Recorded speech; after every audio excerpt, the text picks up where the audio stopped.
is with Turning Point Counseling Services. We are taking on a serious and mature subject in this interview, and it's something that you've been waiting for the federal government to address for some time, Paul. Paul is a sex addict and relationship therapist. You counsel, and we're going to talk about pornography. So what's the connection between the sex addict and pornography concerns? Okay, so the term sex addiction is an umbrella term that refers to a wide range of sexually compulsive behaviors. Okay. And pornography is one of those behaviors and the most common. Now, according to the documentation you've been working with and that the government's been working with, sex or pornography addicts are being created by the thousands daily? Yes. How is this happening? Well, we have a very unique situation in our culture that's never happened before in history.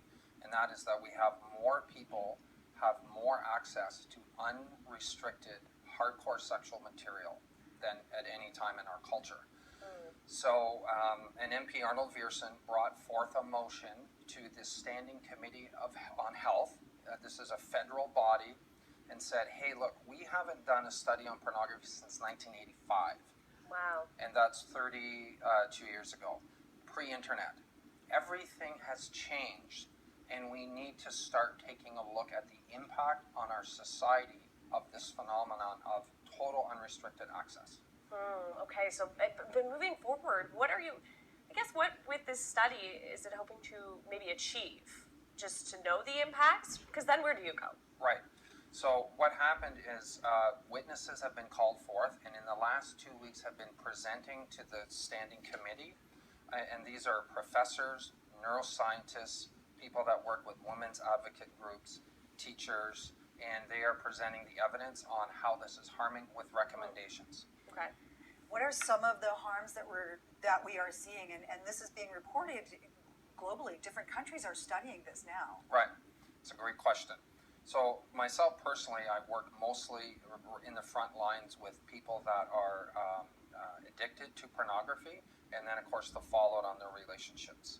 So divorce lawyers are telling us now that 30 to 50% of all divorces are citing some type of sexual behavior like pornography, sexting, texting, dating sites, webcam, Facebook, Ashley Madison. We hear about these things all the time, right? And addiction to pornography is a real thing. And what the motion is suggesting is that we start to treat this like we treated tobacco 30 years ago. So the idea is we're trying to create a shift in the cultural perception. Like smoking's not cool anymore, right? But 30 years ago was very cool. Everyone smoked. Fashionable. But Right. the approach is not a moral approach or a religious approach. It's a public health approach. And we're saying we are going to have and are having a public health crisis in our country because of this phenomenon. And the state of Arkansas and the state of Utah have declared it a national health crisis. Wow, do you see that happening here? What does it take for someone, or what point does it get to before it's a health crisis? Well, there's a process that has to go, there's the democratic process that has to occur. So the standing committee hears the evidence, they bring it to the House. And by the way, all three parties unanimously supported this study. So I don't know how often you see NDP, Conservative, and Liberals all agree on something, but they all agreed that, hey, even Justin Trudeau released a comment that's saying, hey, we have to look at this. But they bring it to the House with recommendations, and then they go forth there possibly in enacting certain legislations. Pornography, hardcore pornography, violent pornography has a trickle-down effect to, I think, a mass that we're going to very slowly find out about. In the next minute, what is your final word on this? Do you want people just to pay attention that this is happening? How can they participate or even put their voice forward on this?